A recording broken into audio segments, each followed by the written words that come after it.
हिंदू धर्म में महादेव के एक से बढ़कर एक भक्त के बारे में वर्णन मिलता है, किंतु उनमें एक ऐसे भक्त भी थे जो किसी भी पूजा विधि के बारे में नहीं जानते थे।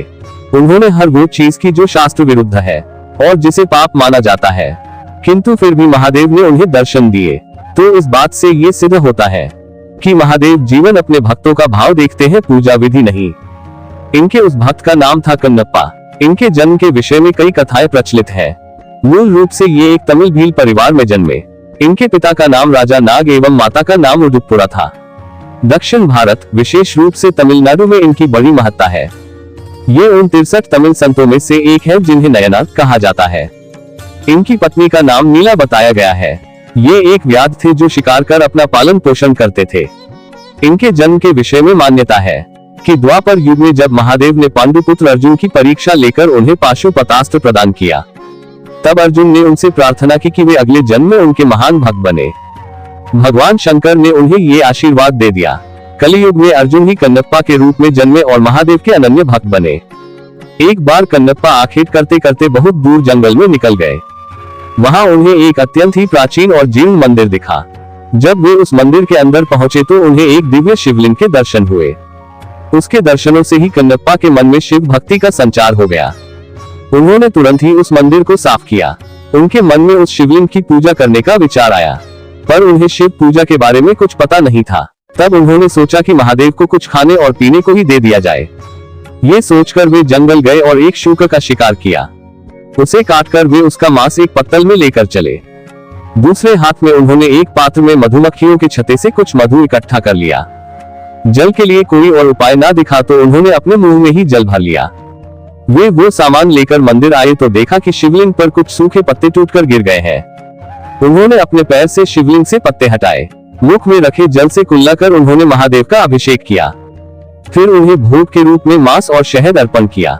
हालांकि उनका ये कृत्य उचित नहीं था और वो सारी वस्तुएं भी पूजा के लिए निषिद्ध थी, लेकिन उनका मन पवित्र था। उन्होंने जो कुछ भी किया वो पूर्ण भक्ति भाव से किया और महादेव को केवल उसी भाव का मोह था।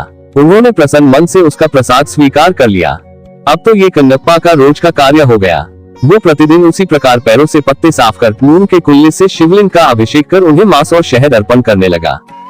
जंगल में एकांत में स्थित उस मंदिर में महादेव की पूजा करने एक पुजारी भी आते थे जो बहुत बड़े शिव भक्त थे। कन्नप्पा के पूजा करने के बाद अगले दिन जब वे आए तो देखा कि पूरे मंदिर में यहाँ वहाँ मांस के टुकड़े पड़े हैं। वे बड़े दुखी हुए और तत्काल मंदिर को जल से धोकर पूजा की और स्वच्छ पुष्प चढ़ाए। किंतु अब रोज रोज उन्हें मंदिर में मांस मिलने लगा। ये देखकर एक दिन उन्होंने निश्चय किया कि वे पता करके रहेंगे कि कौन है जो रोज मंदिर को अपवित्र कर देता है। यही सोचकर वो रात को वहां रुक गए।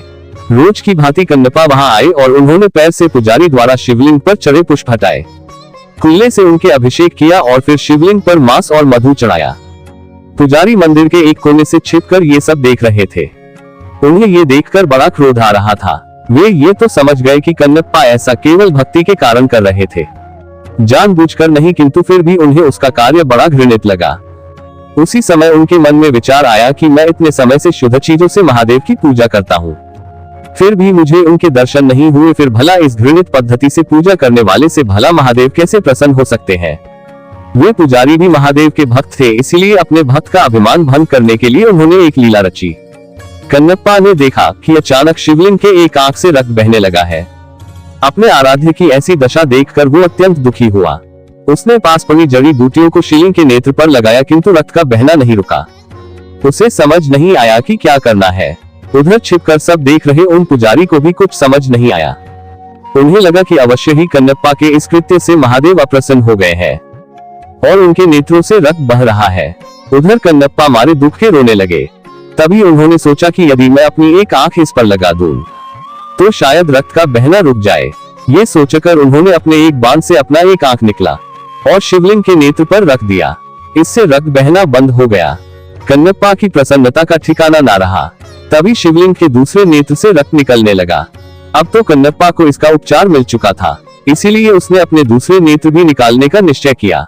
तब उसे ध्यान आया कि दूसरा नेत्र निकालने पर तो वो कुछ देख नहीं पाएगा, फिर सही स्थान पर नेत्र कैसे लगा पाएगा। ये सोचकर उसने अपने पैर का अंगूठा शिवलिंग के नेत्र पर रखा ताकि वो नेत्रहीन होकर भी अपने नेत्र सही स्थान पर लगा पाए। फिर जैसे ही उसने अपने बाण से अपना नेत्र निकालने का यत्न किया, महादेव ने स्वयं प्रकट हो उसका हाथ पकड़ लिया।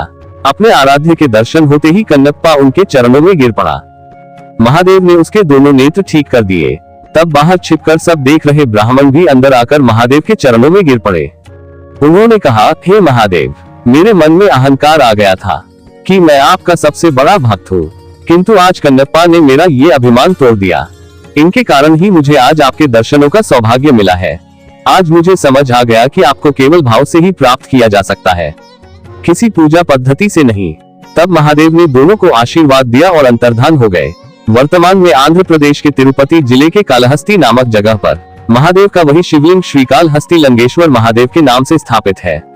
मान्यता है कि भक्तराज कन्नप्पा ने इन्हीं शिवलिंग पर अपने नेत्र अर्पण किए थे। उम्मीद है कि आज की वीडियो आपको काफी पसंद आई होगी। मिलते हैं अगली धार्मिक जानकारी के साथ। ओम नमः शिवाय। राधे राधे।